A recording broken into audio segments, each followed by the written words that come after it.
আজাদ মজুমদার, একটু আপনার কাছ থেকে জানতে চাই যে আমরা যেটির কথা তিনি বলছিলেন ভিয়েতনামের কথা, যে গত এপ্রিলে ভিয়েতনামের উপর 46% পাল্টা শুল্ক আরোপের ঘোষণা দেওয়া হয়েছিল যখন, এবং তারা সেটি দর কষাকষি করে 20% নামিয়ে এনেছে। ওই সময় বাংলাদেশের উপরে 37% শুল্ক আরোপের কথা বলা হয়েছিল, 3 মাস পরে আমাদের উপর 35% বহাল রাখলো, যদিও আগস্টের 1 তারিখ থেকে কার্যকর হবে।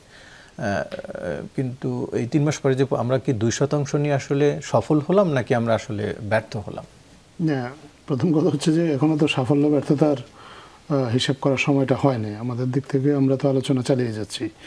আমাদের সাথে এর মধ্যেই কিন্তু কমপক্ষে 5টা মিটিং হয়েছে, বাণিজ্য আলোচনা হয়েছে এই যুক্তরাষ্ট্রের বিভিন্ন কর্তৃপক্ষের সাথে। আগামী কাল আরেকটা মিটিং হবে, তা পরশু আরেকটা মিটিং হবে। আমরা খুব আশা করছি যে আপনার হয়তো এর মধ্যে একটা সমাধান বেরিয়ে আসবে, গ্রহণযোগ্য সমাধান, যেটা আমাদের জন্য।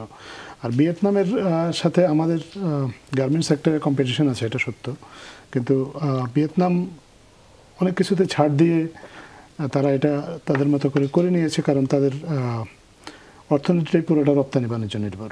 আপনি যদি দেখেন বিশ্বে যে কয়টা দেশ আছে তার মধ্যে ভিয়েতনাম অন্যতম একটা, যার এক্সপোর্ট হচ্ছে সারপ্লাস ইম্পোর্টের তুলনায়, এবং তার ইম্পোর্ট হচ্ছে এক্সপোর্ট $337 বিলিয়ন, এবং যুক্তরাষ্ট্র তার জন্য একটা বড় বাজার। তো আমাদের এক্সপোর্ট হচ্ছে সেই $337 বিলিয়ন, মানে অনেক কম, $48 বিলিয়ন গত বছর আমাদের। সো 5 ভাগেরও 1 ভাগের না তার ভিয়েতনামের তুলনায় আমাদের এক্সপোর্ট। এবং আমাদের এক্সপোর্টের ক্ষেত্রে এই যে $48 বিলিয়ন, এর মধ্যে গার্মেন্টস হচ্ছে $38 বিলিয়ন, এবং যুক্তরাষ্ট্রের বাজারে হচ্ছে $8 বিলিয়ন, আরও $30 বিলিয়ন অন্য বাজারে আমাদের গার্মেন্টস পণ্য যায়। সো আমরা যখন ট্রেড নেগোসিয়েশনে যাব, ভিয়েতনাম যেভাবে যাবে আমাদের নেগোসিয়েশনটা সেভাবে হবে না। আমাদের নেগোসিয়েশনটাকে একটু ভিন্নভাবে করতে হবে, কারণ আমাদের ওই যে বাকি যে $30 বিলিয়ন বাণিজ্য আছে সেটার কথা মাথায় রাখতে হবে। কারণ যুক্তরাষ্ট্রকে যদি আপনি শুল্ক ছাড় দেন, আমাদের কাছে অন্যরা শুল্ক ছাড় চাইতে পারে। সো এইটাকে মাথায় রেখে আপনার আলোচনাটা করতে হবে, এটা একটা পয়েন্ট। আরেকটা পয়েন্ট হচ্ছে যে আমরা যুক্তরাষ্ট্র থেকে কিন্তু কম পণ্য আমদানি করি তুলনামূলকভাবে। আমাদের সেই পণ্য আমদানি বাড়ানোর সুযোগ আছে। কিছু কিছু প্রোডাক্ট এর মধ্যে আইডেন্টিফাই করা হয়েছে।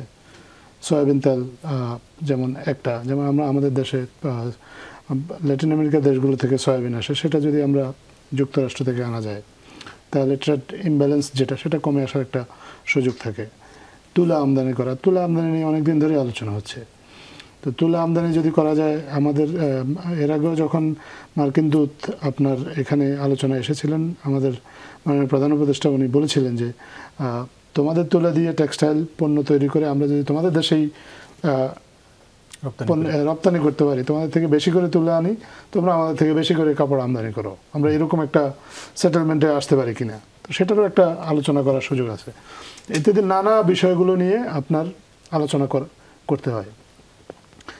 আরেকটা জিনিস আপনি যদি খেয়াল করে দেখেন, আমাদের ইন্টারিম গভর্নমেন্ট খুব বেশি দিন থাকবে না, কিন্তু এখন যদি আমরা কোনো অসম ট্যারিফের কোনো প্রস্তাব যদি ইন্টারিম গভর্নমেন্ট মেনে নিতে পারে, মেনে নিয়ে আপনাকে সাময়িকভাবে আপনার একটা কি বলবো সাময়িকভাবে মনে করতে পারি যে একটা স্বস্তি দিতে পারি, কিন্তু লং টার্মে যখন পরবর্তীতে নির্বাচিত সরকার আসবে বা আরও দীর্ঘমেয়াদে যখন এই বাণিজ্যগুলো কন্টিনিউ করবে, তখন এটা কিন্তু একটা সমস্যা তৈরি করতে পারে বাংলাদেশের বাণিজ্য। এই বিষয়টাও মাথায় রাখতে হচ্ছে। তো ইত্যাদি নানা মানে বিষয়গুলোকে মাথায় রেখে ট্রেড নেগোসিয়েশনটা হচ্ছে।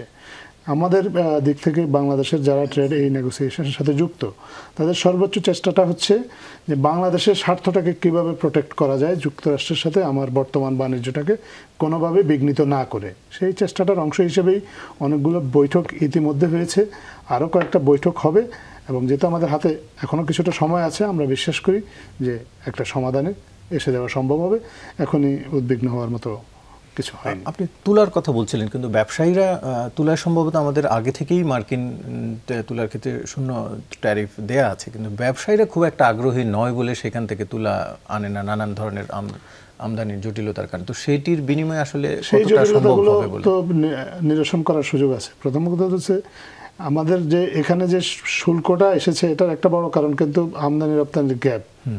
আপনার Trade gap যুক্তরাষ্ট্র থেকে আমাদের আমদানি খুব কম হয়, রপ্তানিটা হয় বেশি।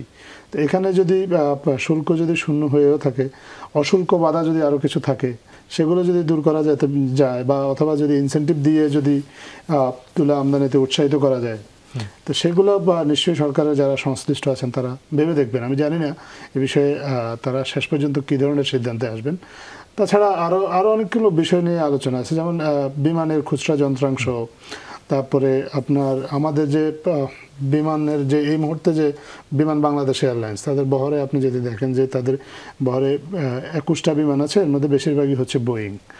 এবং বিমান আধুনিকায়ন করতে গেলে এই বোয়িংগুলোরও কিন্তু আপনার অনেকগুলোর মেয়াদ শেষ হয়ে গেছে, 14-15 বছর হয়ে গেছে। সো আপনাকে নতুন করে বিমান কেনার এমনিতেও উদ্যোগ নিতে হবে। তো এখন বিমান কিনতে গেলে যদি বোয়িং কেনা যায়, তাহলে বোয়িংয়ের শর্তটা যদি সহজ হয়, সেটাও নিশ্চয়ই বিবেচনার বিষয় আছে। এরকম আরও অনেকগুলো বিষয় আছে। যে মোট কথা হচ্ছে যে আপনার ট্রেড গ্যাপটা কমানো এবং আপনার যে ট্যাক্সের যে পরিমাণ, সেটাকে সহনশীল পর্যায়ে নামিয়ে নিয়ে আসা।